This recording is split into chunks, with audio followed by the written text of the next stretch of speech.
અહીંયા ક્યાંથી કહે છે ને ભારતમાં તો એવા સપના બતાવી દીધા છે કે ત્યાં તો કે દિવાળીનું વેકેશન કે કોણ જાણે કા ચાલુ કરી દીધું.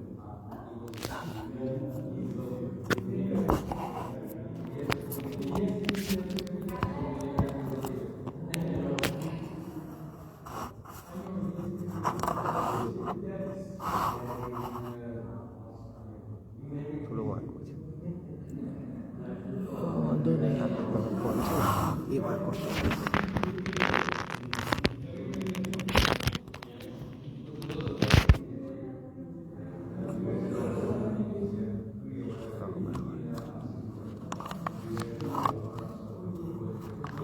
તમે ચાલુ કરશો તારે થશે કે ચાલુ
તમારું નામ જ નહીં સંધ્યા ઇવનિંગ યાદ રાખજો.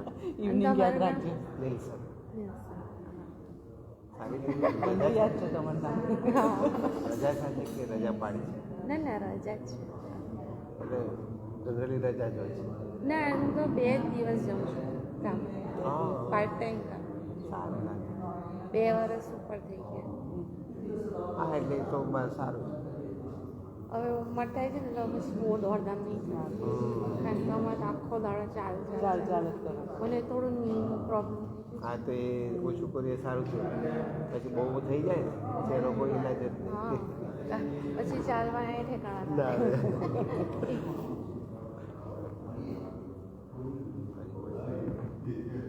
એટલે એ તો પેલું સારું.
આપણે ભજન સેવાની શરૂઆત કરવા માગીએ છીએ.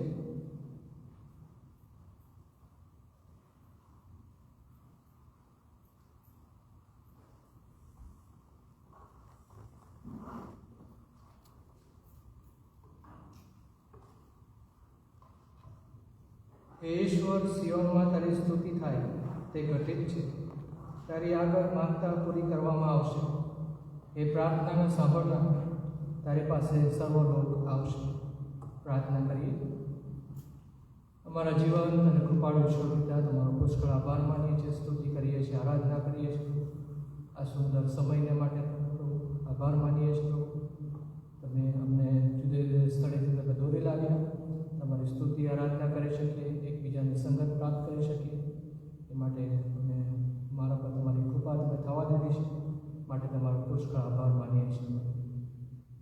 પુષ્કળ આભાર માનીએ છીએ પ્રભુ, કેમ કે તમે અમારા પર કૃપા કરો છો, દયા કરો છો પ્રભુ. દરરોજ સવારે પ્રભુ તમારી કૃપા તમે અમારા પર નવી કરો છો પ્રભુ. એ માટે તમારો પુષ્કળ આભાર માનીએ છીએ પ્રભુ. અમે તમારા પુષ્કળ આભાર માનીએ છીએ પ્રભુ. અમે તો ધૂળ અને રાખ છીએ પ્રભુ, તો પણ પ્રભુ તમારી કૃપા અમારા પર તમે દરરોજ તમે ચાલુ રાખો છો. તમે અમારા પર પ્રેમ રાખો છો, એ માટે તમારો આભાર માનીએ છીએ પ્રભુ. આખા અઠવાડિયા દરમિયાન તમે અમારી સાથે પાસે રહ્યા પ્રભુ. અમારા કાર્યમાં તમે સહાય કરી અને પ્રભુ અમને સંભાળ્યા અને રક્ષણ કર્યું. એ બધી કૃપા માટે તમારો પુષ્કળ આભાર માનીએ છીએ પ્રભુ. અમે પ્રાર્થના કરીએ છીએ આ સમયે પ્રભુ, આજની ભજન સેવાને માટે પ્રભુ. એના પર તમારો પુષ્કળ આશીર્વાદ આવે છે પ્રભુ. તમારા જ નામને માન, મહિમા અને ગૌરવ મળે માટે તમારી ખાસ દયા અને કૃપા તમે થવા દેજો પ્રભુ. અમે પ્રાર્થના કરીએ છીએ આ સમયે પ્રભુ, જેઓ માર્ગમાં છે, આવી રહ્યા છે પ્રભુ, બધાને અમે તમારા હાથોમાં સોંપીએ છીએ પ્રભુ. તમારી કૃપા તો અમને તેમની સાથે રહે પ્રભુ. સન્મત તેઓ આવી શકે અને પ્રભુ આજના ભજન સેવાનો આનંદ અને પ્રભુ તમારા વચનોનો ખુલાસો તેઓ સાંભળી શકે માટે તમારી ખાસ દયા અને કૃપા માગીએ છીએ પ્રભુ. પ્રભુ અમે પ્રાર્થના કરીએ છીએ અમારા આજના વચનના સેવકને માટે પ્રભુ. પણ તમારી કૃપા તમે થવા દેજો પ્રભુ. એમના વચનો દ્વારા અમારી સાથે વાત કરજો, વ્યવહાર કરજો. અમારામાં જે ખોટું છે, જે તમારી નજરમાં પસંદ નથી પ્રભુ, એ બધી બાબતો તમે અમારી આગળ ઉઘાડી કરજો, કે જેથી કરીને પ્રભુ અમારા જીવનો તમારા પુત્ર પ્રભુ શ્રી ખ્રિસ્તના રૂપમાં રૂપાંતર થતા જાય માટે તમારી ખાસ દયાની કૃપા માગીએ છીએ પ્રભુ. અમે સગડા તમારા હાથોમાં સોંપાયા છે, મિટિંગને તમારા હાથોમાં સોંપીએ છીએ. ટૂંકી વિનંતી અમારા તારનાર અને મધ્યસ્થ પ્રભુ શ્રી ખ્રિસ્તના નામે સાંભળો સ્વીકાર કરવા. આભાર. આવો આપણે એક ગીત ગાઈશું, ગીત નંબર 6, અને આપણે બધા ઉભા થઈને ગાઈશું.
16 મનની અંદર કરવા.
216 ઈસુના નામને સ્મરણ છું. ઈસુના નામને સ્મરણ છું.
વાંચન નંબર 4 આપણે વારાફરતી વાંચીશું.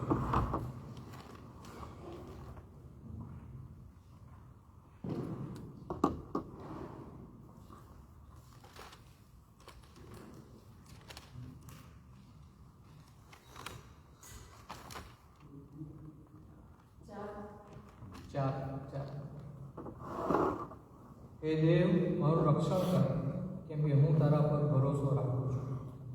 મેં એવાને કહ્યું છે કે તું મારો પ્રભુ છે, તારા વગર મારું કોઈ હિત નથી. જે સંતો પૃથ્વી પર છે તેઓ તો ઉત્તમ છે, અને મારો સર્વ આનંદ તેઓમાં છે. યહોવા મારા વારસાનો તથા મારા પ્યાલાનો ભાગ છે, તું મારા હિસ્સાનો આધાર છે. મારો વિભાગ આનંદદાયક ઠેકાણે પડ્યો છે. હા, મને સુશોભિત વારસો મળ્યો છે. યહોવાએ મને બોધ દીધો છે, તેને હું સ્તુત્ય માનીશ. મારું અંતઃકરણ મને રાતની વખતે બોધ આપે છે. મેં મારી સમ્મુખ યહોવાને નિત્ય શોધ્યો છે, રાખ્યો છે. તે મારે જમણે હાથે છે, તેથી મને ખસેડનાર કોઈ નથી. માટે મારું હૃદય આનંદમાં છે અને મારો આત્મા હર્ષ પામે છે. મારો દેહ પણ સહી સલામત રહેશે. કેમ કે તું મારા આત્માને શિવને સોંપશે ને, તે તારા ભક્તને કબરમાં જવા દેશે.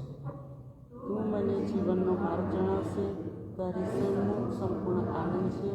તારા જમણા હાથમાં આનંદકાળ ટકનારા સુખદાયક પાના છે. મેં તને વિનંતી કરી છે, કેમ કે હે દેવ, તું મને ઉત્તર દેશે. મારી તરફ કાન કર અને મારું બોલવું સાંભળ. જેઓ તારા પર ભરોસો રાખે છે તેમની સામે ઉઠનારાઓને તેમને તારા જમણા હાથથી બચાવીને તારી અદ્ભુત કરુણા દર્શાવ. આંખની કીકીની પેઠે મને સંભાળ, તારી આંખોની છાયા તળે મને સંતાન. હું તો ન્યાયપણે વર્તીને તારું મુખ જોઈશ. હું જાગીશ ત્યારે તારી પ્રતિમાથી સંતોષ પામીશ. આપણે મધ્યસ્થીની પ્રાર્થનામાં જઈએ. પ્રાર્થના કરીએ. પ્રભુજી, ફરીથી અમે તમારી આગળ આવ્યા છીએ. ઘણી બધી વિનંતીઓ છે પ્રભુ મારી આગળ. અમારા નાની સંગત માટે અમે પ્રાર્થના કરીએ છીએ. એના પર તમે પુષ્કળ આશીર્વાદ આવો દેજો. આ સંગત દ્વારા તમારા જ નામનો અને અમને માન મહિમા અને ગૌરવ મળે માટે તમારી ખાસ કૃપા માંગીએ છીએ. અમારી મધ્યે અમારી સંગતમાં જે વૃદ્ધો છે પ્રભુ, સુમન નદી અને ક્રિસ્ટોફર અંકલ, હિન્દુ આંટી અને જ્યોતિમાસી અને ઈમો અંકલ, મારા મમ્મી પપ્પા અને ઘણા બધા વૃદ્ધો છે પ્રભુ. બધાના નામ કહી શકાય નહીં, પણ પ્રભુ અમે બધાને માટે તમારી ખાસ પ્રાર્થના કરીએ છીએ, વિનંતી કરીએ છીએ પ્રભુ. તમારી કૃપા તેઓ પર થવા દેજો પ્રભુ. તેમને તમારું શક્તિ અને જ્ઞાન તમે આપજો, જેથી કરી પ્રભુ તમારા જે દિવસો તમે તેમને આપો છો એ સર્વ દિવસો આનંદમાં તમારી સેવામાં તેઓ વિતાવી શકે માટે તમારી ખાસ પ્રાર્થના અને વિનંતી કરીએ છીએ પ્રભુ. પ્રભુ, અમે પ્રાર્થના કરીએ છીએ પ્રભુ આ સમયે અમારા ભારત દેશને માટે, ભારત દેશમાં તમારી સેવાનું કાર્ય ચાલે છે પ્રભુ, એના પર તમારા આશીર્વાદ માગીએ છીએ. ઘણી બધી મુશ્કેલી છે, ઘણી બધી સતાવણી છે પ્રભુ, અમે સાંભળીએ છીએ, જોઈએ છીએ પ્રભુ. પણ એ દ્વારા પ્રભુ અમે તમારી કૃપા જોઈ શકીએ, તમારો હાથ જોઈ શકીએ. ઘણા બધા લોકો તમારી પાસે આવે અને નાશમાંથી જતા બચી જાય માટે તમારી ખાસ દયા અને કૃપા આપજો. જે સ્વાર્થિક સંસ્થાઓ છે પ્રભુ, IAM, FMTV, કેમ્પસ ક્રુઝેડ, MBO ક્રુઝેડ અને રેડિયો, TV અને મંડળીઓ દ્વારા અને વ્યક્તિગત રીતે લોકો પ્રભુ તમારી સુવાર્તાનું કાર્ય કરે છે પ્રભુ, એ માટે તમારો આભાર માનીએ છીએ. પ્રભુ, પ્રાર્થના કરીએ છીએ આ મુશ્કેલ દિવસોમાં પ્રભુ તમારા લોકોને તમે સંભાળી રાખજો પ્રભુ, અને પ્રભુ શૈતાનથી તમને બચાવજો. અને પ્રભુ તે જ આ મુશ્કેલીઓ સુદ્ધા પ્રભુ તમારી સેવા તેઓ દ્વારા થઈ શકે માટે તમારી ખાસ દયા અને કૃપા અમે માગીએ છીએ પ્રભુ. વિશ્વભરમાં પ્રભુ આજે તમારા લોકો તમારું નામ લેવા પ્રભુ ભેગા થયા હશે, થવાના હશે પ્રભુ, ત્યારે અમે તેમને પણ તમારા હાથોમાં સોંપીએ છીએ પ્રભુ. તમારા આશીર્વાદ તેઓ પર આવવા દેજો પ્રભુ. તેઓના જીવનોમાં પ્રભુ તમારું કાર્ય થાય અને પ્રભુ લોકો જાગૃત બને અને પ્રભુ તમારી પાસે આવે, તમારી તમારી સંગતમાં પ્રભુ વધુ દ્રઢ બને તમારી ખાસ દયા અને કૃપા અમે માગીએ છીએ પ્રભુ. અમે પ્રાર્થના કરીએ છીએ પ્રભુ આ સમયે અને કુટુંબને માટે પ્રભુ ખાસ તમારી વિનંતી પ્રાર્થના કરીએ છીએ. શીલાંટીનું મરણને લીધે પ્રભુ તે દુઃખી છે પ્રભુ. આખા કુટુંબને પ્રભુ તમારા હાથોમાં સોંપું પ્રભુ. શીલાંટીના જીવનના માટે તમારો આભાર માનીએ છીએ. ઘણી બધી સેવા તેઓને કરી તમારા સ્તોત્રો પણ તેઓ લખતા હતા એવું અમે સાંભળ્યું છે. કૃપા લીધે તમારો આભાર માનીએ છીએ પ્રભુ. આ સમયે અમે કુટુંબના માટે ખાસ પ્રાર્થના કરીએ છીએ, વિનંતી કરીએ છીએ પ્રભુ.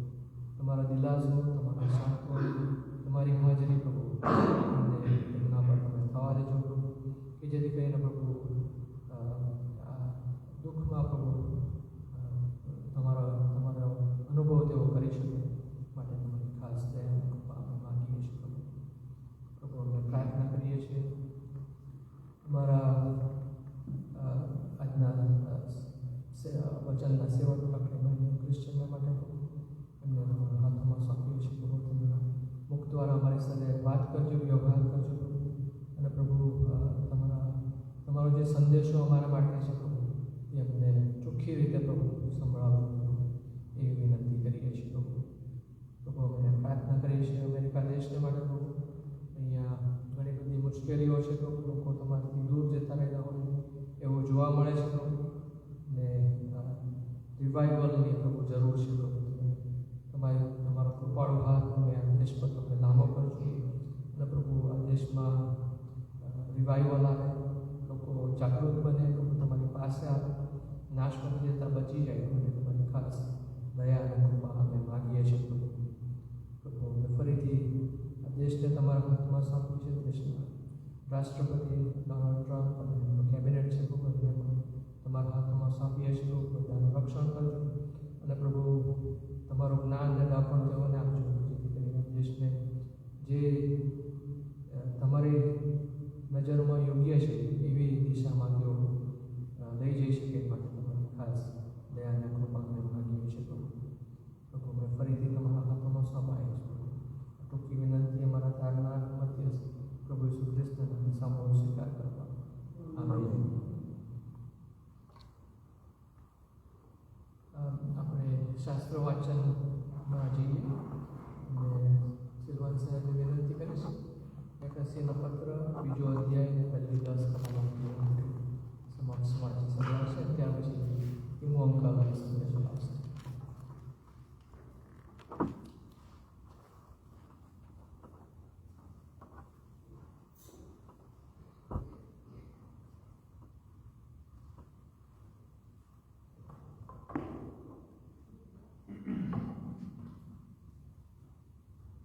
Shall read the book of Ephesians chapter 2 verse 1 to 10. Ephesians chapter 2 from verse 1 to 10. And you had he quickened who were dead in trespasses and sins, wherein in time past you walked according to the course of this world, according to the prince of the power of the air, the spirit that now worketh in the children of disobedience, among whom also we all had our conversation in time past in the lust of our flesh, fulfilling the desires of the flesh and of the mind, and were by nature the children of wrath, even as others. But God, who is rich in mercy, for his great love wherewith he loved us, even when we were dead in sin, hath quickened us together with Christ. By grace ye are saved, and hath raised us up together, make us together in heavenly places in Christ Jesus, that in ages to come he might show the exceeding riches of his grace and kindness toward us through Christ Jesus. For by grace are ye saved through faith, and that not of yourselves, it is the gift of God, not of works, lest any man should boast. For we are his workmanship, created in Christ Jesus unto good works, which God hath before ordained that we should walk in them. May God bless the reading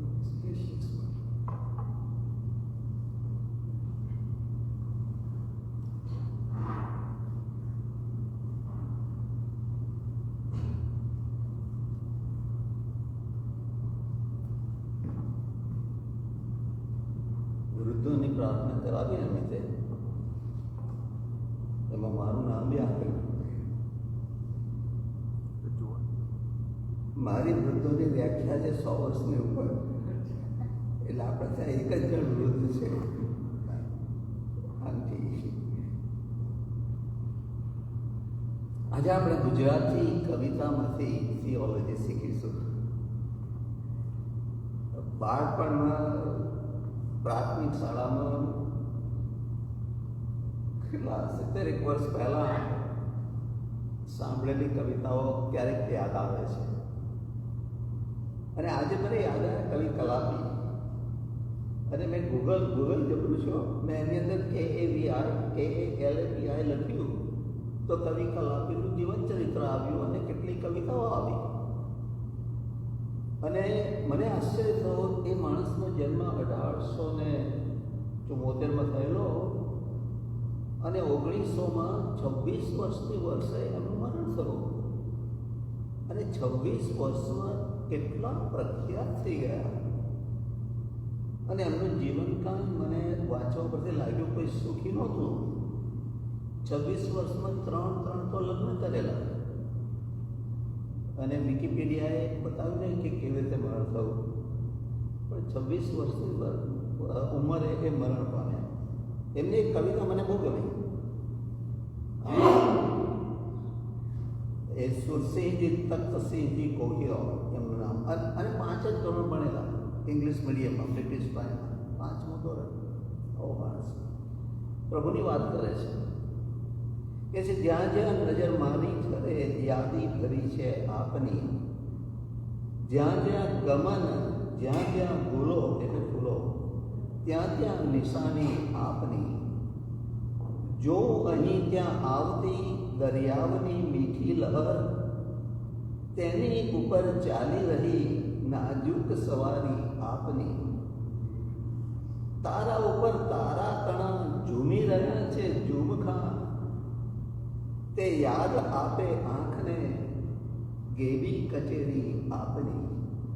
અને આ છેલ્લી કડી બહુ ગમે છે મને, કે છે દેખી બુરાઈ ના ડરું હું, શી ફિકર છે પાપની. ધોવા બુરાઈને બધે ગંગા વહે છે આપની. શું કે છે? દેખી બુરાઈ ના ડરું હું, શી ફિકર છે આપની. ધોવા બુરાઈને બધે ગંગા વહે છે આપની. બીજી એક કવિતા મારા મનમાં રમી રહી છે. અખાના છપ્પા. ખબર છે ને? અખાના છપ્પા કહે છે કે એક મૂરખને એવી ટેવ, પથ્થર એટલા પૂજે દેવ. તુલસી દેખી તોડે પાન, પાણી દેખી કરે સ્નાન. તોય અખા ન આવ્યું બ્રહ્મ જ્ઞાન.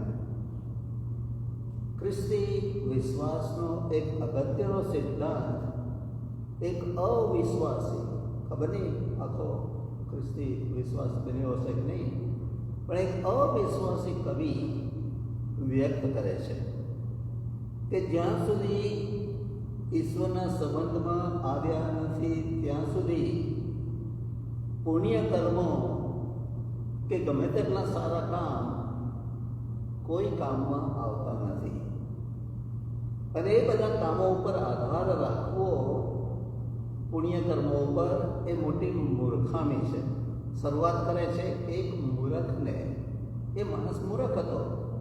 એવી ટેવ કે પથ્થર એટલા પૂજ્ય દેવ, તુલસી દેખી તોડે પાન, પાણી દેખી કરે સ્નાન, પણ પ્રભુના જ્ઞાનમાં આવ્યા નહીં, પ્રભુના સંબંધમાં આવ્યા નહીં, પ્રભુની સમજમાં આવ્યા. એને સભા શિક્ષક એવી જ વાત કરે છે. બીજા અધ્યાયની 23મી કલમમાં કહે છે કે જ્યાં સુધી માણસ ઈશ્વરના સંબંધમાં આવ્યો નથી ત્યાં સુધી માણસનું જીવન વ્યર્થતાની વ્યર્થતા કે છે. કેમ કે તેના સર્વ દિવસો શોકમય તથા તેનો પરિશ્રમ દુઃખરૂપ છે. રાત્રે પણ તેનું મન વિશ્રાંતિ ભોગવતું નથી. વ્યર્થતાની વ્યર્થતા કે છે. ખાવું પીવું અને પોતાના કામમાં પોતાના જીવને મોજ કરાવી એ કરતાં માણસને માટે બીજું કશું શ્રેષ્ઠ નથી. પણ સવાલ એ છે પણ સવાલ એ છે કે મને એ માલુમ પડ્યું છે કે એ બધું ઈશ્વરના હાથથી જ મળે છે, કેમ કે તેના વગર, ઈશ્વર વગર કોણ ખાઈ શકે, કોણ સુખ ભોગવી શકે, કોણ આનંદ માણી શકે? સ્પષ્ટ છે, કોઈ નહીં. માણસના જીવનની સૌથી મહત્વની, સૌથી અગત્યની, સૌથી જરૂરિયાતની વસ્તુ જો કોઈ હોય તો તે છે ઈશ્વરના સંબંધમાં આવવાની, ઈશ્વરના સંબંધમાં આવવાની. અને જ્યાં સુધી માણસ ઈશ્વરના સંબંધમાં આવ્યો નથી ત્યાં સુધી એનું જીવન સાર્થક બની શકતું નથી, અને એના સગળા કામ ગમે તેટલા સારા હોય એ બધા જ વ્યર્થતાની વ્યર્થતા છે. ખબર છે, ખ્રિસ્તી ધર્મને બીજા ધર્મોથી જુદા પાડનારી એક જ બાબત છે, એક જ બાબત છે કે જે ખ્રિસ્તી ધર્મને બીજા ધર્મોથી જુદા પાડે છે. સદાચાર કે સારા કામ કરવા એ ખ્રિસ્તી ધર્મને બીજા ધર્મથી જુદા નથી પાડતા, કારણ કે બધા જ ધર્મો એ આદર્શ રજૂ કરે છે. અન્ય કર્મો કરવા એનાથી ખ્રિસ્તી ધર્મ અલગ નથી પડતો, કારણ કે બધા જ ધર્મો કરે છે. દાન ધર્મ કરવા બધા જ ધર્મો કરે છે, ખ્રિસ્તી ધર્મની કોઈ આગવી વિશેષતા નથી. કે પછીથી ઇઝરાયલમાં જાઓ ને યર્દન નદીમાં બાપ્તિસ્મા લો, એમાં પણ કાંઈ નવાઈ નથી, કારણ કે હજ ને યાત્રા, અમે મસૂરીમાં રહેતા હતા, ઘણા બધા યાત્રાધામો અમે પણ જોયા, એ પણ બધા ધર્મોની અંદર વાત છે. પ્રાર્થના કરવી એ પણ ખ્રિસ્તી ધર્મ અને માટે કોઈ આગવી વિશેષતા નથી. ફરશીઓ કે મુસલમાનોની હરોળમાં આપણે આવી શકીએ નહીં. ઘણી વખત ઇન્ડિયામાં ગાડીમાં મુસાફરી કરતા 12 વાગે એટલે માણસો, મુસલમાન જો ડબ્બામાં હોય તો પાથરી ચાદર પાથરીને પ્રાર્થના કરવા બેસી જાય. અવારનવાર અમે દિલ્હીથી મસૂરી જવાનું થાય તો રાત્રે 10:30 વાગ્યાની ગાડી હોય, સવારે 7 વાગે દહેરાદૂન પહોંચે, એટલે બહુ સારી સગવડ. ગાડીમાં બેઠા, સૂઈ ગયા, સવારે થઈને ત્યાં પહોંચી ગયા. પણ જો તમારા ડબ્બાની અંદર એ અમુક પ્રકારનું, અને એનું નામ યાદ નથી આવતું, પણ એક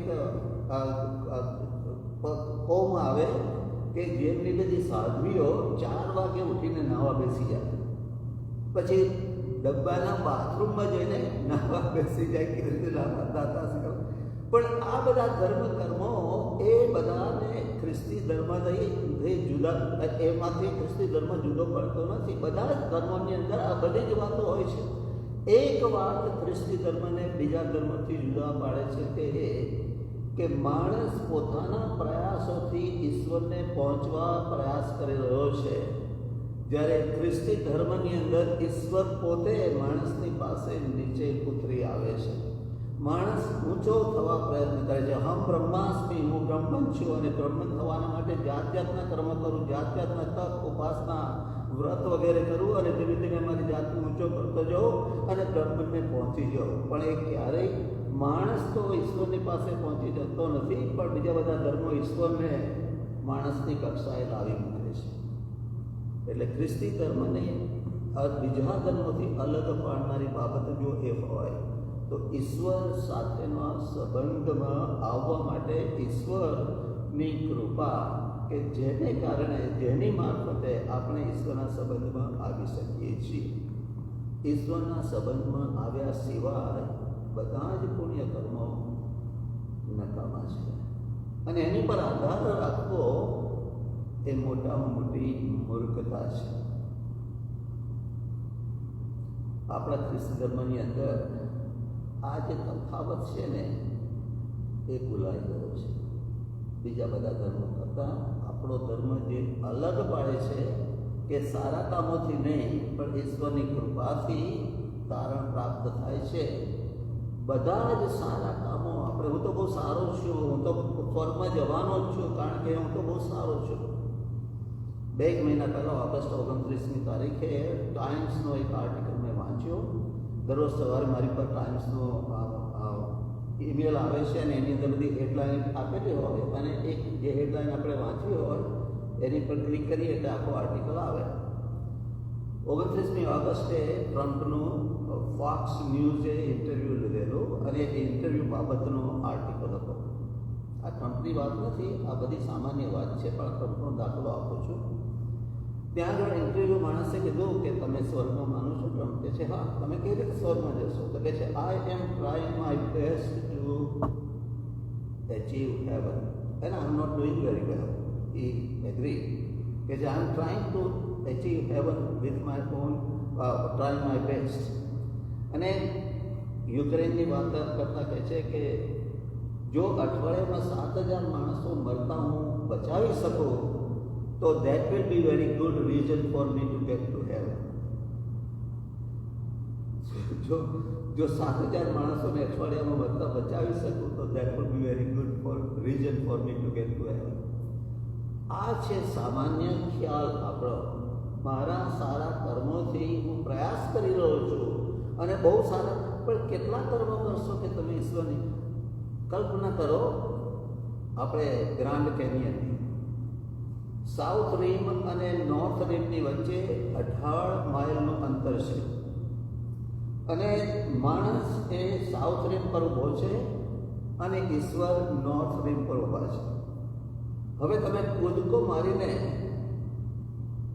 કેટલો લાંબો કૂદકો મારશો કે તમે ઈશ્વરની પાસે પહોંચી શકો? 1992માં લોંગ જમ્પનો રેકોર્ડ તોડાયો કે જે રેકોર્ડ 20 વર્ષ પહેલાં 29 ફૂટ અને 2.5 ઇંચ હતો. 1992માં 29 ફૂટ અને 4.25 ઇંચ તો 2 ઇંચનો ફેર. 20 વર્ષ સુધી એ રેકોર્ડ ચાલ્યો અને ત્યારથી મળીને આજ સુધી 30 વર્ષમાં એ રેકોર્ડ તોડાયો નથી. અર્થાત માણસ કેટલો કૂદકો મારી શકે?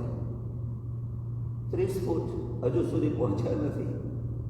હવે કલ્પના કરો કે કદાચ મધર ટેરેસા 30 ફૂટનો કૂદકો મારે, કે કલ્પના કરો કે હિટલર ઊભો જ પડી જાય, કે પછી તમારા જેવી મારી જ વાત કરું, એકાદ પગલું જ ભરેને પડી જાય.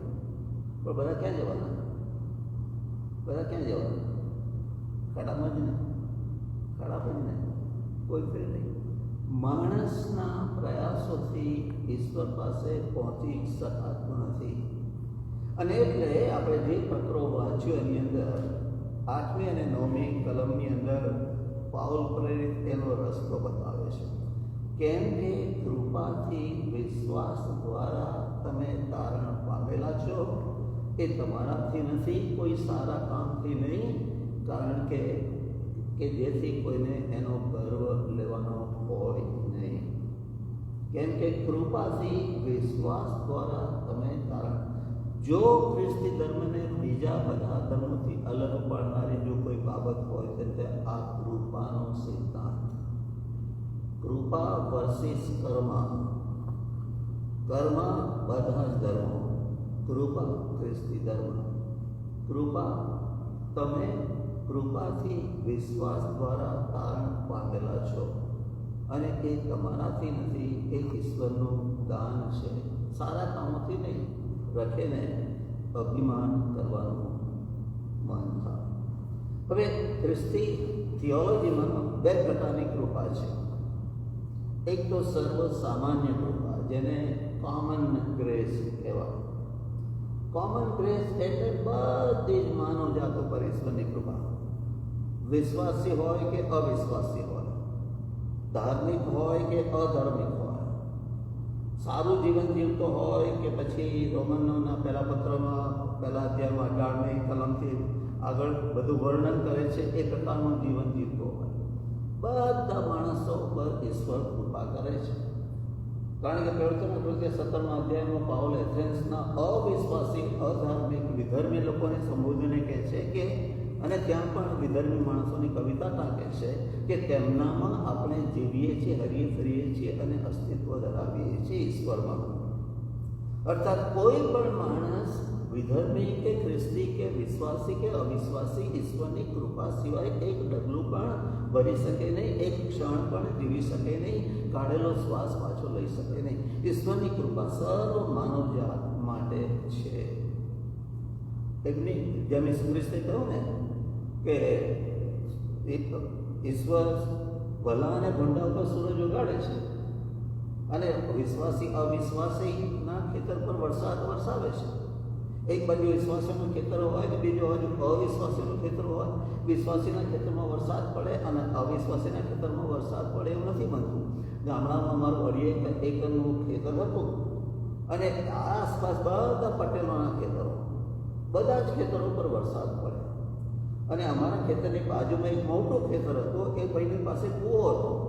તે કૂવાને કારણે એનું ખેતર એકદમ લીલુંછમ રહે. પટેલ અવિશ્વાસી. અને ક્યારેક અમે ક્યારીમાં ડાંગર વાવી હોય ને તે વખતે વરસાદ ના પડે તો અમારે એની પાસેથી પાણી વેચાતું લેવું પડે. અવિશ્વાસીની પાસેથી વિશ્વાસીએ પાણી વેચાતું લેવું પડે. ઈશ્વરની કૃપા બધાની ઉપર. ઈશ્વરની કૃપા સિવાય એક ચકલી પણ પડતી નથી. માનવ જાત ઉપર ઈશ્વરની કૃપા સર્વસામાન્ય બધાની ઉપર ઈશ્વરની કૃપા. બધાની પ્રાર્થના ઈશ્વર સાંભળે છે. ખલાસીઓની પ્રાર્થના સાંભળે બધાની, અને બધાની ઉપર ઈશ્વર કૃપા કરે. માત્ર માણસો પર જ નહીં પણ પ્રાણીઓ ઉપર પણ, સમગ્ર કુદરત ઉપર. વેદશાસ્ત્ર 104ની અંદર થોડી કલમો વાંચીએ, એની અંદર સુંદર વર્ણન કર્યું છે કે પ્રભુ કુદરત ઉપર, પ્રાણીઓ ઉપર કેટલી બધી કૃપા કરે છે. કદી થશે નહીં એવો તેવો પૃથ્વીનો પાયો તેમણે નાખ્યો છે. માણસના છઠ્ઠી કલમ, તમે વસ્ત્રની જેમ જળવેથી તેને ઢાંકો છો. પર્વતો પર પાણી ચડી ગયા પણ તમારી ધમકીથી તેઓ નાસી ગયા. માણસના હૃદયને આનંદ આપનાર, દ્રાક્ષારસ તેમના મુખને તેજસ્વી કરનાર, બળ રોટલી તે નિપજાવે છે. યહોવાના ઝાડ એટલે લબાનોનના દેવદારો એ બધું ઉત્પન્ન કરે છે. અને કહે છે કે ત્યાં પક્ષીઓ પોતાના માળા બાંધે છે. દેવદાર ઝાડથી બગલાનું રહેઠાણ છે. ઊંચા પર્વતો રાની બકરાઓનો અને ખડકો સસલાઓનો આશરો છે. ઋતુઓને માટે તેમણે ચંદ્ર ઠરાવ્યો. સૂર્ય પોતાનો અસ્તકાળ જાણે છે. તમે અંધારું કરો છો એટલે રાત થાય છે. ત્યારે વનના સર્વ પશુઓ બહાર નીકળે છે. સિંહના બચ્ચા શિકાર મેળવવાને ગરજે છે. તેઓ ઈશ્વર પાસે પોતાનો ખોરાક માગે છે. સૂર્ય ઉગે કે તરત તેઓ જતા રહે છે અને પોતાના કોતરોમાં સૂઈ જાય છે. માણસ પોતાનો ધંધો કરવા બહાર નીકળે છે વગેરે. અને પછી પક્ષીઓની, સમુદ્રના પ્રાણીઓની વાત કરે છે 26મી કલમમાં. સમુદ્રમાં વહાણો આવજા કરે છે. જે મગરમચ્છ છે તેમાં રમવા માટે તમે પેદા કર્યું છે તે તેમાં રહે છે. યોગ્ય સમયે તમે તેઓને ખોરાક આપો છો, તેથી આ સર્વ તમારી રાહ જુએ છે.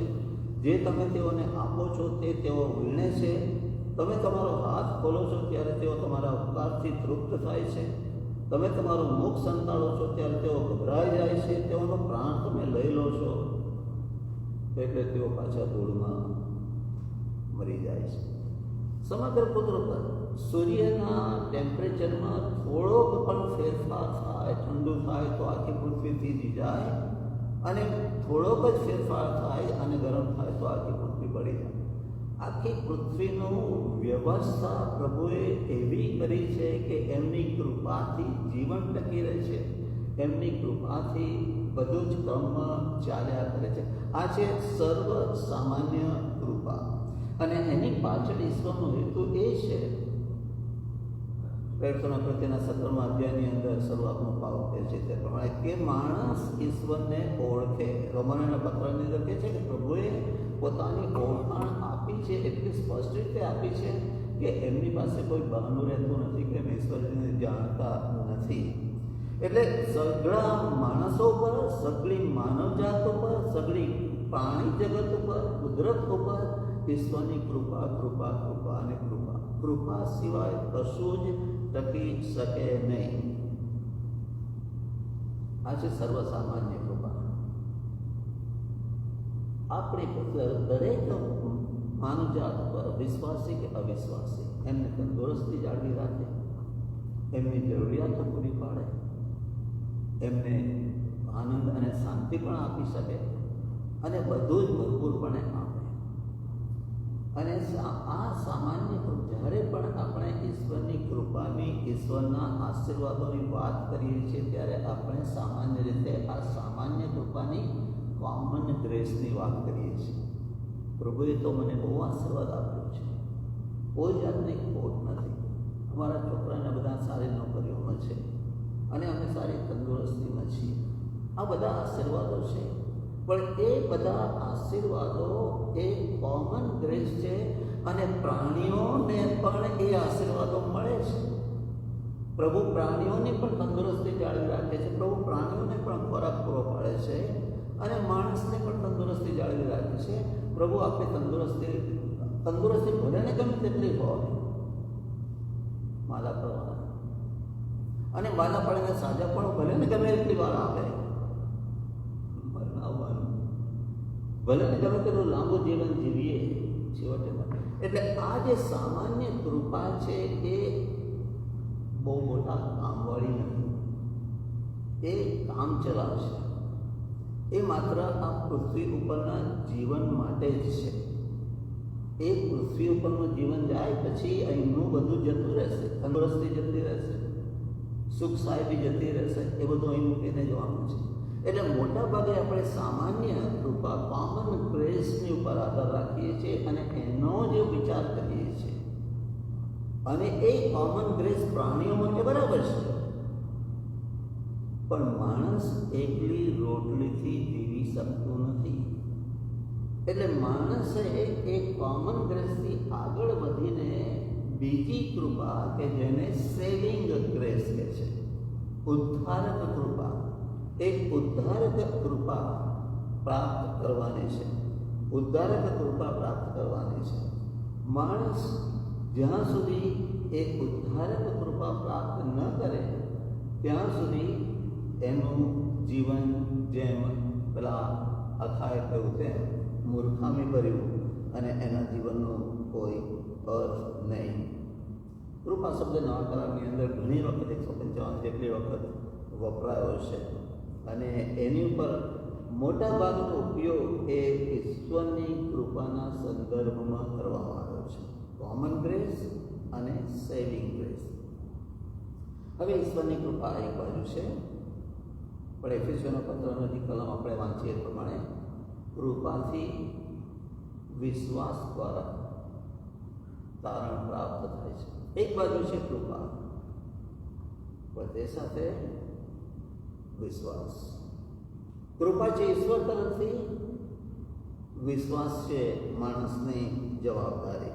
કૃપા સાથે વિશ્વાસ ભળે ત્યારે ઉદ્ધાર પ્રાપ્ત થાય.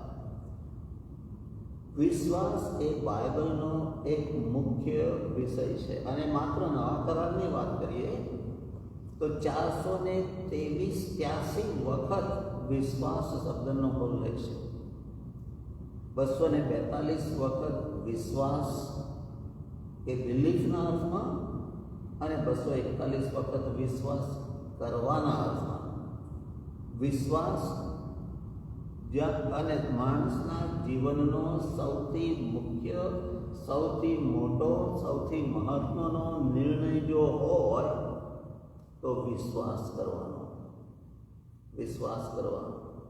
કેમ કે ઈશ્વરે જગત પર એટલો બધો પ્રેમ કર્યો કે એમને તો પોતાનો એક દીકરો આપી દીધો, પણ જ્યાં સુધી માણસ એની પર વિશ્વાસ નથી કરતો ત્યાં સુધી એનો કોઈ લાભ મળતો નથી. ઈશ્વરે તો પોતાના દીકરાને મોકલ્યો, એના પર જે વિશ્વાસ કરે તે તારણ પામે, એના પર જે વિશ્વાસ ન કરે તે તારણ પામે સિવાયનો રહી જાય. એટલે માનવ જીવનની સૌથી મહત્વનો નિર્ણય જો હોય તો વિશ્વાસ. તો વિશ્વાસ કર એટલે તું તથા તારા ઘરના સર્વ તારણ પ્રાપ્ત કરશે. હવે વિશ્વાસ એટલે શું એ તો આપણે બધા જાણીએ છીએ. વિશ્વાસ કરવો, ઈસુ ખ્રિસ્ત પર વિશ્વાસ કરવો એટલે શું? યશાયાનો 53મો અધ્યાય આપણે બધા પરિચિત છીએ. એની શરૂઆત સવાલથી થાય છે. આપણને જે કહેવામાં આવ્યું છે તે કોણે માન્યું છે અને યહોવાનો ભોજ કોની સમક્ષ પ્રગટ થયો છે? અને એનો જવાબ મળે છે 7મી કલમ.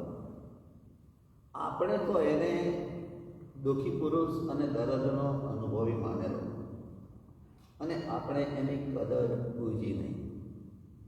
સવાલ એ છે કે પ્રભુએ કૃપા કરી આપણને જે કહેવામાં આવ્યું છે એ કોણે માન્યું છે? મોટાભાગના એ નહીં. આપણે તો એને દુઃખી પુરુષ અને દર્દનો અનુભવ માન્યો, અર્થાત એ તો એના પાપની શિક્ષા ભોગવતો હશે, આપણે શું? અને આપણે એને એપ્રિશિએટ નહીં કર્યો, આપણે એની કદર બૂજી નહીં. અને એટલે યહોવાનો ભુજ, જ્યારે પણ તમે બાઇબલનો ભુજ શબ્દ જુઓ, વાંચો, ત્યારે ત્યાં આગળ પરાક્રમ શબ્દ વાંચજો. યહોવાનું પરાક્રમ રોમન 1:16 અંદર કહે છે કે સુવાર્તામાં તારણ પ્રમાણનારું પરાક્રમ છે. યશાયા 59નો અધ્યાય ક્યાંક વાંચજો. બહુ જ સુંદર રીતે માનવની પાપી જાતનું વર્ણન કર્યું છે. કરોડિયા અને ઝાડના વસ્ત્રો પહેરે છે, બનાવે છે, અને જેનાથી એમનું શરીર ઢંકાશે નહીં, અને સાપ ગળે છે, અને નાગળના ઈંડા સેવે છે, અને એની અંદર સાપ વગેરે વગેરે બહુ સુંદર. અને પ્રભુ કહે છે કે મેં જ્યારે જોયું ત્યારે મને કોઈ દેખાયું નહીં. અને એટલે પ્રભુ પોતે ન્યાયપણાના વસ્ત્રો તૈયાર કરે છે, સજ્જ થાય છે, પોતે કમર કસે છે અને તારણનો માર્ગ સિદ્ધ કરે છે. હવે યશાયા કહે છે કે પ્રભુનું આ પરાક્રમ કોની આગળ પ્રગટ થયું છે? કોણે એ સ્વીકાર્યું છે? હવે કેવી રીતે પરાક્રમ સ્વીકારાય એની વાત આવે છે 4, 5, 6 અને કલમની અંદર. કારણ કે યશાયા 4, 5, 6, યશાયા 53, 4, 5, 6 તે આપણા પાપોને માટે કચડાયો, તે આપણા અપરાધોને માટે વિંધાયો, તેના સ્વરથી આપણને સાજા પણ મળ્યું છે. અને આપણા અપરાધોનો આપણે તો સર્વ ઘેટાની જેમ ભટકી ગયેલા, અને આપણા પાપોનો ભાર ઈશ્વરે એમની ઉપર લાદ્યો છે. હવે ત્યાં આગળ પ્રબોધક આપણા શબ્દ વાપરે છે, પણ આપણાને બદલે તમે હું શબ્દ વાપરો. હું મારા પાપોને લીધે તે વિંધાયો, મારા અપરાધોને લીધે તે કચડાયો, મને શાંતિ પ્રાપ્ત કરવાને માટે એમણે દુઃખ સહન કર્યું, એમના સોળથી મને સાજા પણ મળ્યું છે. હું તો એક ઘેટાની જેમ ભટકી થયેલો, પણ યહોવાએ મારા પાપનો ભાર એમની ઉપર લાદ્યો છે. તે વખતે એ હૃદયના ઊંડાણથી જ્યારે સ્વીકારવામાં આવે ત્યારે તારણનો અનુભવ થાય. આપણા ખ્રિસ્તી સમાજની અંદર આની વાત બહુ થતી નથી. નવા જન્મની વાત બીજા કોઈએ નથી કરી નવા કરારની અંદર. ઈસુ ખ્રિસ્તે પોતે કરી છે. ઈસુ ખ્રિસ્તે પોતે કરી છે. કહે છે કે રાનમાં જેમ મૂસાએ સર્પને ઊંચો કર્યો 3:14 યહોવા, તેમ માણસના દીકરાને ઊંચો કરાવવાની જરૂર છે, કે જેથી જે કોઈ એના પર દ્રષ્ટિ કરે એનો નાશ ન થાય. અને એટલે 7મી કલમમાં કહે છે નિકોદેમસને સંબોધીને કે તમારે એ દીકરા ઉપર વિશ્વાસ કરવો જોઈએ. નિકોદેમસની સાથે વાત કરે છે, પણ વાપરે છે બહુવચન, તમારે, સમગ્ર માનવ જાત માટે. અને એટલે યશાયા કહે છે કે આ પ્રમાણે જ્યારે પેલો જો વધસ્તંભની ઉપર એ પોતાના પાપનો સ્વીકાર કરે છે કે જે આપણે તો યોગ્ય શિક્ષા ભોગવી રહ્યા છીએ, તે સાથે ઈસુ ખ્રિસ્તની સાચી ઓળખાણ પ્રાપ્ત કરે છે કે આણે તો કોઈ પાપ કર્યું નથી. હવે આણે તો કોઈ પાપ કર્યું નથી, કોઈના માટે ના કહેવાય સિવાય કે ઈશ્વરને માટે. એ તો સાક્ષાત ઈશ્વર છે. અને પછી પ્રભુને ચરણે શરણે જાય છે અને કહે છે કે મને તમારા રાજ્યમાં સંભાળજો. અને ઈસુ ખ્રિસ્ત કહે છે આમેન આમેન. ખચિત શબ્દો આપણે ગુજરાતીમાં, પણ આમેન આમેન 2 વખત આમેન. માણસ પ્રાર્થના કરે અને આપણે પ્રાર્થનાને અંતે આમેન કહીએ છીએ, અને પ્રભુએ પ્રાર્થનાનો આપણી ઈચ્છા પ્રમાણે જવાબ આપે કે ન આપે. પણ આપણે પ્રાર્થના કરીએ અને પ્રભુ આમેન કહે તો એ જવાબ મળી જ ગયો. અબગડી અત્યારે તો મારી સાથે પેરેડાઇઝમાં હોય છે. આખું જીવન પાપમાં ગાળેલું તો હોય, આખું જીવન પાપમાં ગાળેલું તો હોય, કોઈ સારું કામ કરેલું નહીં, બાપ્તિસ્મા લીધું નહીં, કશું નહીં, માત્ર વિશ્વાસ, કૃપાની સાથે વિશ્વાસ ભળ્યો. કૃપાથી વિશ્વાસ દ્વારા તારણ પામેલા છે. માણસના જીવનનો સૌથી મહત્વનો નિર્ણય વિશ્વાસ. ઈશ્વરની કૃપા અને માણસનો વિશ્વાસ. પણ એની અંદર પણ કૃપા અને વિશ્વાસમાં પણ કૃપા અગ્રસ્થાન લેશે. કૃપા અગ્રસ્થાન લેશે. અને એટલે મેં વિશ્વાસ કર્યો એટલે મારો ઉદ્ધાર થયો એવું પણ હું ના કહી શકું. કારણ કે આપણે શું વાંચ્યું એફએસી પત્ર 2 અધ્યાયની અંદર પહેલી બીજી કલમમાં, તમે પાપમાં મોયેલા હતા અને અપરાધોમાં જીવતા હતા, ત્યારે ઈશ્વરે આપણા પર પ્રેમ કરીને આપણને સજીવન કર્યા અને એટલે આપણા પર કૃપા કરી અને એ કૃપાથી આપણે વિશ્વાસ દ્વારા તારણ પામ્યા. મરેલો માણસ કોઈ નિર્ણય લઈ શકે? મરેલો માણસ કોઈ નિર્ણય લઈ શકે? મરેલા માણસની સાથે આપણે બહુ દુઃખ ઠાલવીએ કે તમે મને છોડીને જતા રહ્યા વગેરે, પણ આપણને કોઈ પ્રતિભાવ મળે નહીં. માણસ જન્મથી આત્મિક રીતે મરેલો છે અને જ્યાં સુધી એમાં ઈશ્વરના પવિત્ર આત્માનો સંચાર ન થાય ત્યાં સુધી માણસ પોતે પોતાની ઈચ્છાથી ઈશ્વર તરફ વળતો, ઈશ્વર તરફ ફરતો નથી. માણસ પાપમાં મરેલો છે. પહેલાં આદમની વાત કરીએ, માટીનું પૂતળું, અને ઈશ્વરે એમાં જીવનનો શ્વાસ ફૂંક્યો ત્યારે એ જીવતો થયો. અને એ રીતે આપણે બધા માટીનું પૂતળું આત્મિક અર્થમાં, અને ઈશ્વર જ્યાં સુધી પોતાના આત્મા મારફત, પવિત્ર આત્માના કાર્ય મારફતે શ્વાસ ન ફૂંકે ત્યાં સુધી જીવતો થઈ શકાય, અનંત જીવન પ્રાપ્ત કરી શકાય નહીં.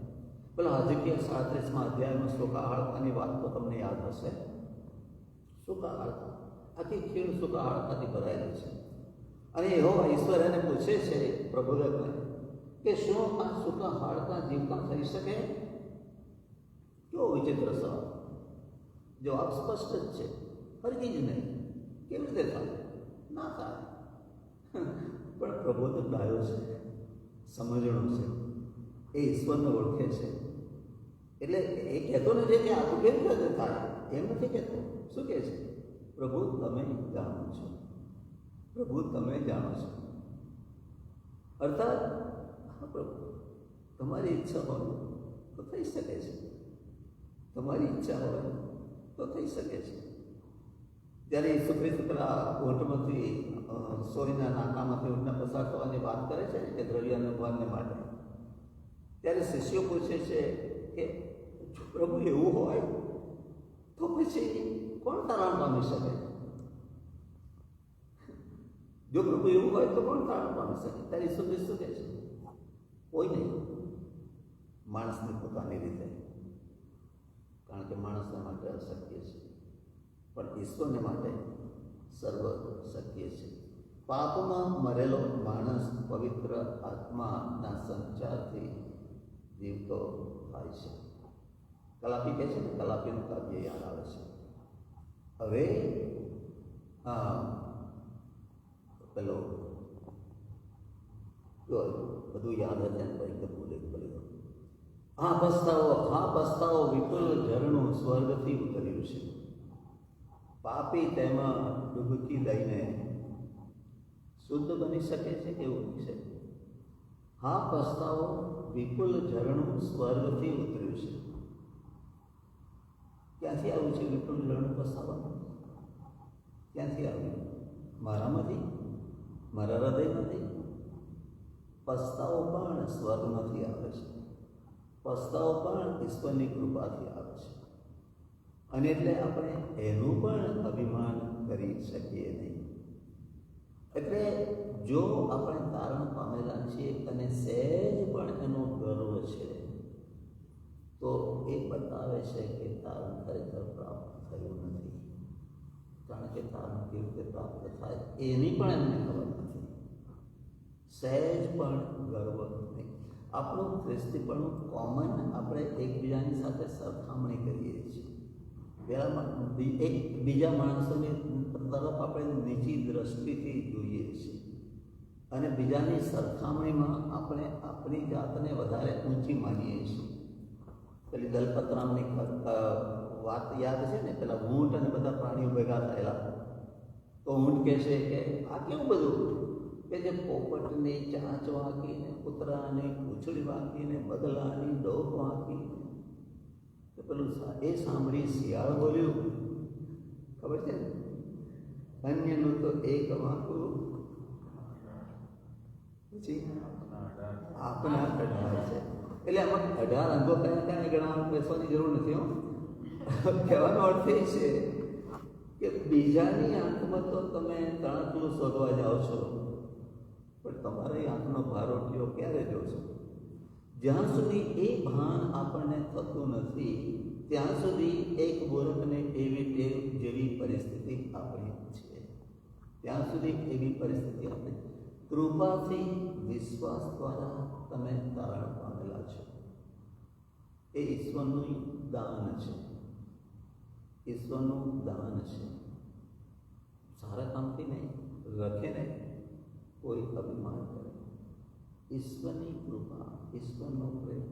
Common grace is useless. Common grace અર્થ વગરની છે. હા, મારે તંદુરસ્તી જોઈએ છે, હા મારે લાંબુ જીવન જોઈએ છે, હા મારી જરૂરિયાતો પૂરી પડે બધું જોઈએ છે, પણ જ્યાં સુધી સેવિંગ ગ્રેસ પ્રાપ્ત નથી કરી ત્યાં સુધી એ બધું અહીં જ રહેવાનું છે. મરણ પછી કામમાં આવનારી જો કોઈ ગ્રેસ હોય તો તે છે સેવિંગ ગ્રેસ. અને એ માત્ર માત્ર માત્ર ઈશ્વરની કૃપાથી મળે છે. તો એ કૃપાનો પ્રતિભાવ શો હોય? એ કૃપાનો પ્રતિભાવ શો હોય? બે. એક તો પાઉલ કહે છે બીજો કોરિન્થીય 6 અધ્યાયની પહેલી બીજી કલમમાં કે અમે ઈશ્વરના સેવકો તરીકે તમને વિનંતી કરીએ છીએ કે ઈશ્વરની કૃપાને અવર્થા ન કરો, ઈશ્વરની કૃપાની અવગણના ન કરો, ઈશ્વરની કૃપાને ઠોકરે ન મારો. કેમ કે હમણાં જ માન્યકાળ છે, હમણાં જ તારણનો દિવસ છે, હમણાં જ અર્થાત આજ તક છે. આ પછી શું થશે ખબર નહીં. છેલ્લા 2 મહિનામાં અમારા 6-7 શિલાબેન સાથે માણસો, મિત્રો, બહુ નજીકના કહેવા શિલાબેન જેવા નું અવસાન કર્યું. આ ગુરુવારે 2 દિવસ પહેલાં અમે દર ગુરુવારે સવારે મેન્સ બાઇબલ સ્ટડી હોય છે અમારા ચર્ચમાં, એમાં હું જોઉં છું 20 લોકો આવતા હોય છે. અને અમારા જે લીડર છે બધી વ્યવસ્થા સંભાળે, શરૂ કરે પ્રાર્થનાથી, જેમ અમે કરે છે. એ ગુરુવારે હતા અને એ ફેલોશિપની પહેલાં અડધા કલાક પહેલાં અમે બધા વહેલા જઈએ છીએ અને ચા પાણીને બધું કરીને, એટલે એમની સાથે મેં વાત કરી. કારણ કે એમના બનેવી બે અઠવાડિયા પહેલાં એમના બનેવી ગુજરી ગયેલા. એટલે એમની સાથે થોડી વાત કરી, આશ્વાસનના શબ્દો આપ્યા. અને શુક્રવારે સવારે મેસેજ મળ્યો કે ગુરુવારે રાત્રે પણ ગુજરી ગયા. 73 વર્ષની ઉંમરના. નખમય રોગ દેખાય નહીં, ખબર નહીં શું થયું. ઊંઘી ગયા અને પ્રભુની પાસે જાય. મરણ એ ક્યારે આવશે એ આપણે જાણતા નથી. ક્યારેક મરણ લાંબો વખતની માંદગી આપીને આપણને સમય આપે છે, તૈયાર કરે છે, પણ દરેક વખત એવી તૈયારી થતી નથી. અને એટલે પાઉલ કહે છે અત્યારે કૃપાનો સમય છે, અત્યારે માન્ય કાળ છે. એટલે પહેલી વાત તો એ કે આપણામાંથી એવું કોઈ પણ ના હોય કે છે. યશાયા કહે છે કે તમે યહોવાએ જે કહ્યું છે કોણે માન્યું છે? આખી જિંદગી આપણે ચર્ચમાં ગયા હોઈએ, દરરોજ પ્રાર્થના કરતા હોય ને બાઇબલ પણ વાંચતા હોઈએ, દાન ધર્મ કરતા હોય, બધું જ કરતા હોઈએ, પણ જો પેલી કોમન ગ્રેસથી આગળ વધ્યા નથી, સેવિંગ ગ્રેસ પ્રાપ્ત નથી કરી, તો પછી એનો કોઈ જ અર્થ નથી. એટલે આપણે કલ્ચરલ ક્રિશ્ચિયન્સ નહીં, પણ રિયલ ક્રિશ્ચિયન કોમન ગ્રેસમાંથી નીકળીને સેવિંગ ગ્રેસમાં જવાની જરૂર છે. અને જો આવ્યા છીએ તો એક જ રિસ્પોન્સ પ્રભુ માગે છે, આભારી ભાવથી કરેલું અંતઃકરણ. આવતા મહિને આપણે થેન્ક્સગિવિંગ ડે ઉજવીશું. શું ઈશ્વરનો સૌથી મોટો આશીર્વાદ જો હોય ને તો તે છે આભારી ભાવથી ભરેલું હૃદય. કારણ કે તે સિવાય બધા જ આશીર્વાદો નકામા. આકાશમાંથી માના પડે અને ખડકમાંથી પાણી મળે અને આગળ અગ્નિસ્તંભ અને મેઘસ્તંભ તમને દોરે, પણ આખો વખત કચકચ. પેલો પરથી 10મો અધ્યાય વાંચ્યું. આખો વખત કચકચ અને રાનમાં એમની લાશો રજડતી રહી. કેમ? કચકચ કચકચ કચકચ કચકચ. આપણે કચકચ શબ્દ સરસ છે. તમે ખાતા હો અને મોંમાં કાંકરી આવે તો શું થાય? કચકચ થાય ને, એને આપણે કચકચ કહીએ ને. મોંમાં કાંકરી આવે ને કચકચ થઈ ને. એટલે કચકચ એટલે મોંમાં તમે રેતી નાખીને આમ કરો અને કેવું લાગે છે એવું તમારા આસપાસના લોકોને લાગે તમારી કચકચથી. અને તમારું પોતાનું પણ જીવન એવું જ રહે. કચકચ કચકચ કચકચ. આભારી ભાવ સિવાય એવી પરિસ્થિતિ. આભારી ભાવ સિવાય એવી પરિસ્થિતિ. ઈશ્વરે પોતાને એટલી સરસ રીતે પ્રગટ કર્યા કે એમની પાસે રોમન 1:18 કે એમની પાસે ઈશ્વરને અમે ઓળખતા નથી એવું કોઈ બહાનું રહ્યું નહીં. પણ શું કહે છે? ઈશ્વરને ઓળખીને તેમણે ઈશ્વરને સ્વીકાર્યા નહીં અને એમનો આભાર માન્યો નહીં. પરિણામ એમનું આખું જીવન દુરાચારોથી, અને બાકીનો અધ્યાય એ દુરાચારોનું વર્ણન કરે છે. અર્થાત આભારી ભાવ સિવાય માણસના જીવનનો કોઈ આનંદ નથી.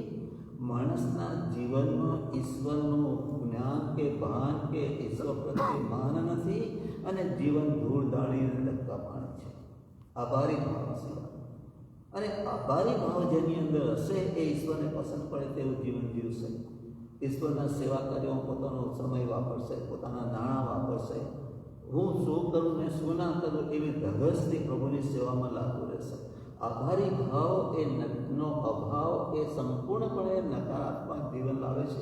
અને આભારી ભાવથી ઉભરાતું હૃદય એ ઈશ્વરનો આનંદ આપે છે, ઈશ્વરની સેવાની તમન્ના આપે છે. જેમ પેલા ગીતમાં કહ્યું છે ને કે જો મારું હોત આ જગત તમામ તો તે પ્રેમકાર છે જે જૂજ અર્પણ, એવો અજબ ને દિવ્ય પ્રેમ માગે મારું તન મન ને ધન. Common grace, saving grace. ઈશ્વરની કૃપા. તમે કૃપાથી વિશ્વાસ દ્વારા ઉદ્ધાર પામ્યા છો. એ આપણાથી નહીં, એ તો ઈશ્વરનું દાન છે. સારા કામોથી નહીં કે જેથી કોઈને અભિમાન કરવાનું નથી. પણ જો આપણે આવ્યા છીએ વિશ્વાસમાં તો એક જ પ્રતિભાવ. ધન્ય છે પ્રભુ તમને કે તમે મારા પર આટલી બધી કૃપા કરી અને તમે મારા માટે મરણ પામ્યા. તો હવેથી હું તમારા માટે જીવીશ. તમે મારા માટે મરણ પામ્યા તો હવે હું તમારા માટે જીવીશ. પ્રભુ તમારો કેટલો બધો આભાર અમે માનીએ છીએ કે તમારી કૃપાથી તમે ઉદ્ધારનો માર્ગ ઊભો કર્યો અને તમારી કૃપાથી તમે પ્રીતિના બંધનથી ને પ્રેમની દોરીઓથી અમને તમારી તરફ ખેંચો છો કે જેથી તમારી કૃપા અમારા જીવનમાં અવરસાન જાય. પ્રભુ અમારી પ્રાર્થના છે આજે એક પણ વ્યક્તિ એવી ન હોય કે જેમને એ સેવિંગ ગ્રેસ ઉદ્ધારક કૃપાનો અનુભવ ના થયો. અને અમને જેમને થયેલી છે પ્રભુ એ તમારી કૃપા જ છે, તમારી કૃપા જ છે. તમે અમારું જીવન તમારા મહિમાને માટે વાપરો. અમારા જીવનનો આશીર્વાદ અમારી આસપાસના લોકોને પણ મળે કે જેથી એ લોકો પણ તમારી કૃપાનો અનુભવ કરી શકે. અમારા પ્રાણના પ્રભુ ઈસુ ખ્રિસ્તના નામમાં.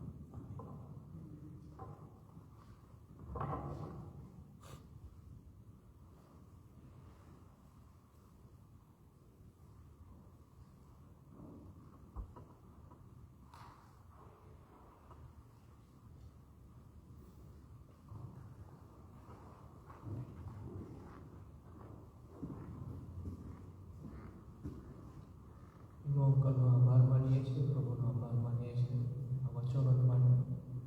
આ સમયે આપણે એક ગીત ગાવાના છે, ગીત નંબર 349, અને તે સમયે દાન લેવામાં આવશે. 349.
પ્રભુ તમારો આભાર માનીએ છીએ આ સમયને માટે, આભાર માનીએ છીએ તમારા સગળા આશીર્વાદોને માટે. અમારી જીવન જરૂરિયાતો પૂરી પાડો છો અને તંદુરસ્તી જાળવી રાખો છો અને તમે તમારી કૃપામાં કરી રાખો છો. પણ વિશેષ કરીને પ્રભુ તમે તમારા દીકરા અમારા તારનાથ પ્રભુ ઈસુ ખ્રિસ્ત મારફતે અમારે માટે ઉદ્ધારનો માર્ગ ઊભો કર્યો કે જેથી અમે તમારા સંબંધમાં આવી શકીએ અને અમારા જીવનનો આનંદ અને સાર્થકતા પ્રાપ્ત કરી શકીએ. પ્રભુ તમે અમને બધું જ આપ્યું છે, અમે તો તમને શું આપીએ, અમે તમને શું આપીએ. પ્રભુ જેમ અમે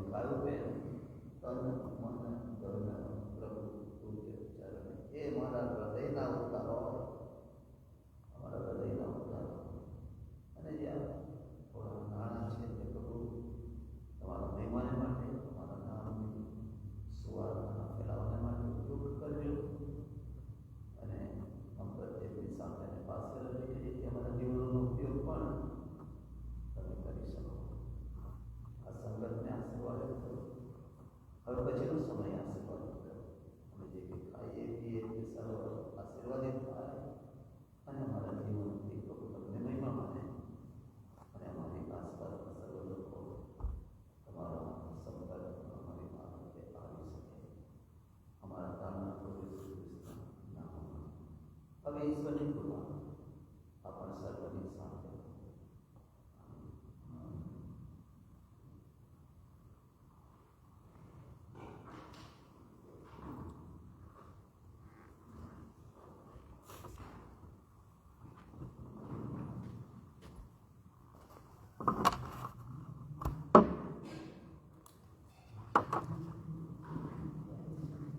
આવતીકાલે મારા પપ્પા અને મમ્મીની મેરેજ એનિવર્સરી છે અને અમે થોડુંક